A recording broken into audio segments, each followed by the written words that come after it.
Director Conway, it's Ayra Veylan from Collins Resorts, penthouse level, where the carpets are softer than most treaty clauses and the concierge knows more state secrets than the average ambassador. I'm on a quiet channel. Consider this your evening briefing with a sunrise finish. Orderly, efficient, and, I hope, entertaining enough to brighten your dashboard. You'll be pleased to know the city of Reptilia is doing its usual impression of a jewel box tonight. The canyon air carries that low hum from the climate baffles, the towers are wearing their best halo, and the resort lobby is full of visiting dignitaries pretending not to study each other's luggage. I've set the suite lighting to the kind of warmth that makes even hard truths look agreeable. It's incredible what a dimmer can do for geopolitics. Let me begin with the assignment you gave me, the one that requires a careful balance of charm, patience, and a straight face. You asked me to observe Emperor Nataraja Rastri, who insists he is merely a hospitality professional taking a sabbatical in our fair city. I would say the disguise is imaginative, in the same way a crown is imaginative if you call it a hat and wear it to the spa. Still, points for effort. He keeps to a tidy schedule, projects the innocence of a guest relations legend, and nods politely when staff congratulate him on being Employee of the Month. I find it adorable. I also find it instructive. You heard correctly from my previous note. I did plant what we agreed should be planted. A friend at the gym near the Queen's Palace is now a reliable fountain of observations about a confident man who always remembers his water bottle, never forgets leg day, and has a following for reasons that are probably not related to squats alone. Our friend uses the phrase you coined for me with such literary care, thirst trap. I must compliment your ear for modern idiom, Director. It sounds like a piece of field equipment until you say it twice, and then it becomes a thesis about human nature. As for the Emperor's reception of my presence, I will report that he is perfectly courteous, entirely professional, and a little too careful. The sort of care that suggests he's memorized an instruction manual that says avoid anything that a camera could misread. That's admirable discipline, but it can be brittle. Brittle things crack when you don't give them humidity. I have been providing the opposite of humidity. I have been providing a breeze. Yes, of course, he believes I buy the Collins Resorts cover story. I make sure of it. I let him explain his duties to me as if I've never run a guest services control board in my life. He is quite charming when he describes how a resort manages 100 temperaments with 10 kinds of tea. I nod, ask about safety drills, and move my bracelet just enough to catch the light. He tries not to look. He is very proud of not looking. People who are proud of not looking often look later. You asked for a temperament assessment. I will give you 3. First, he is susceptible to admiration delivered with professional vocabulary. That is my native language. Second, he is married to the idea that he is married. The marriage itself is not the only thing there. The narrative of being a loyal husband is almost a second crown. Third, he believes loyalty is armor, and he assumes armor means everything bounces. I respect the sentiment. I also know how to aim for hinges. You also asked me to execute the soft architecture of rumor. I have done so with your exact blueprint. The line that Empress Maya is entertaining the attentions of Queen Seratia's new husband floats now in at least 4 social ponds, resort staff who live for stories, visiting alliance officers who mistake gossip for metrics, a couture house that tracks who orders gowns for whom, and a pastry chef with better sources than most intelligence committees. I seeded it as a suggestion, a sigh, a shrug, a cautionary tale, and a sympathetic aside. No 2 versions are alike. Secure systems do not fail uniformly. I also wish to compliment you on that particular creative angle. Linking the Empress to the former priest is the storytelling equivalent of placing a chess piece on a pressure plate. Everything after that makes a sound, even when no one is moving. The Queen's new marriage gives the rumor a ceremonial sheen, and the former priest gives it the suggestion of forbidden geometry, which the public always hears even if they pretend not to. I have positioned myself carefully as the person who regrets mentioning what she hopes is untrue. Do I think the Emperor heard it? He's heard something. His stillness has a different weight. People who have not heard anything do not choose their words in that manner. He has the controlled serenity of a man who doesn't know whether to laugh or replace the floor. He remains gentle, but he now measures rooms and exits. That suggests our story has flown to its first roost and is preparing to molt. We will get fresh feathers within the week. Now, about the dance you've asked me to lead. You wanted to know whether I find him susceptible to a specific form of persuasion conducted across the table rather than across the battlefield. I would say yes, with footnotes. He is susceptible to grace and to competence. He appreciates someone who anticipates the second question and answers it before he asks. He likes the relief of not having to explain obvious things, and he enjoys the flattery of hearing his own good sense reflected with sparkle. But he also carries his vows like a standard. He is not careless. He is cautious and takes pride in being mindful.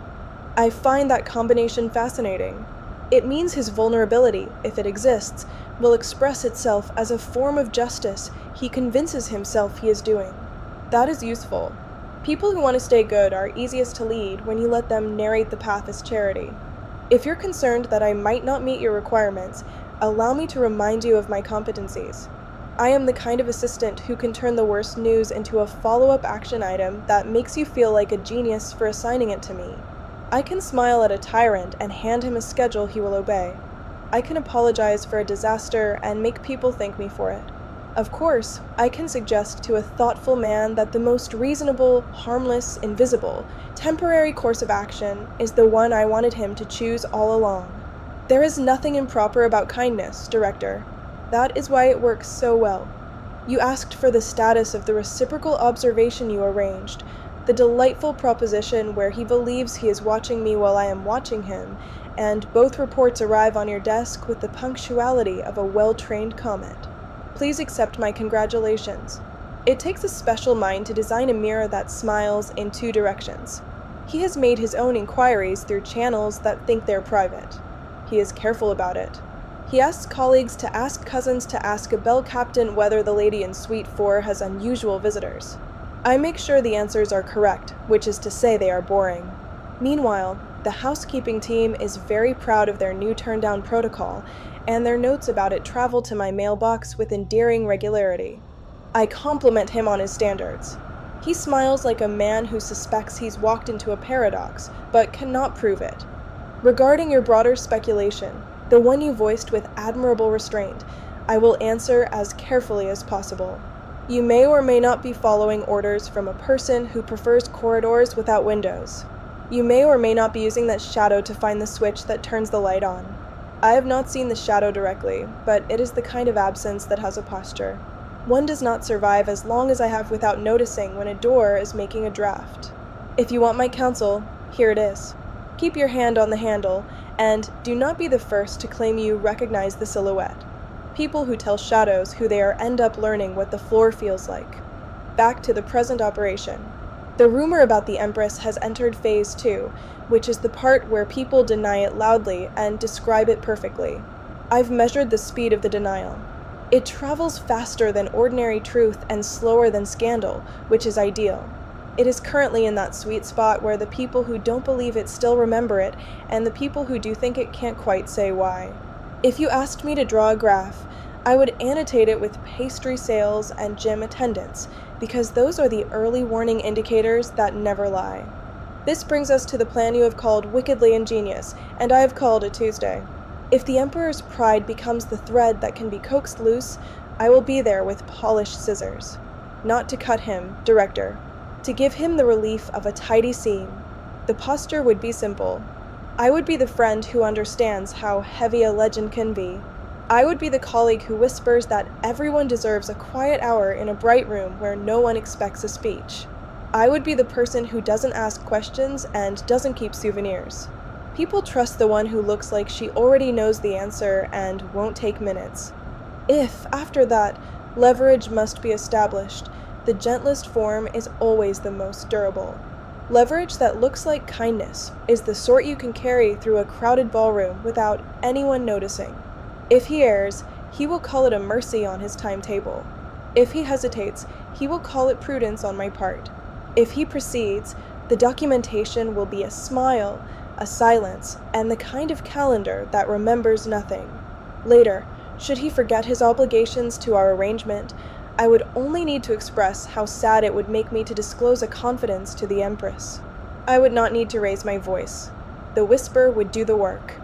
Do I enjoy this? I enjoy doing my job well. I want the neatness of a plan executed with minimal collateral embarrassment. I appreciate your face when I say the words, "It is handled," and you suddenly remember you don't have to send 6 urgent messages to 6 people who will only make things worse. And if I am allowed a personal admission, I also enjoy when a powerful man learns that a rumor he tolerated can be domesticated like a house cat. The relief is almost tender. Now, a few operational notes that might interest you. The Emperor's cover sends him across multiple resort venues, which means he has to take the service elevators like the rest of us mortals. He dislikes them. He pretends he doesn't.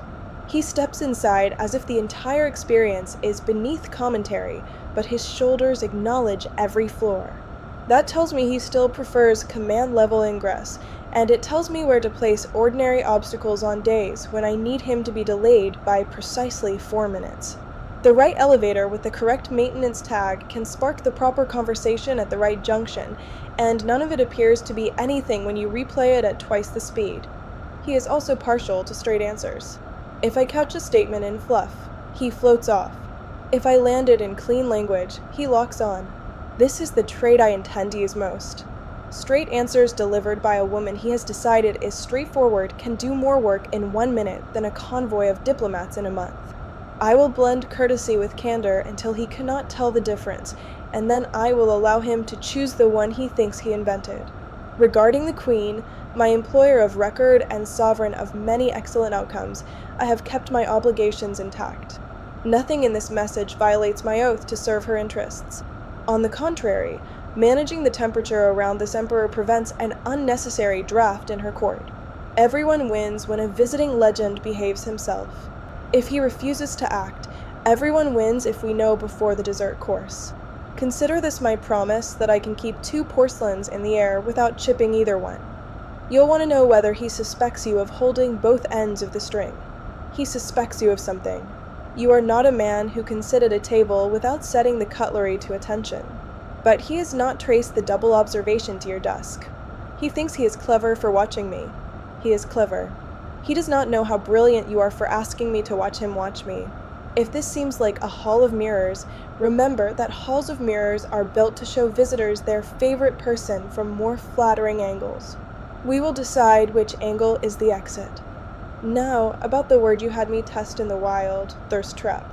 I admit, I have said it more times this week than in the previous few centuries combined. It is extraordinarily efficient. It communicates a category of magnetism while also implying foolishness in anyone who trips over it. The Emperor did not stumble, but he did slow down to read the sign. Several observers around him did not slow down at all. The word is now an accessory. People wear it to feel modern. I have placed it where it will skim the surface of his schedule without attaching until I want it to.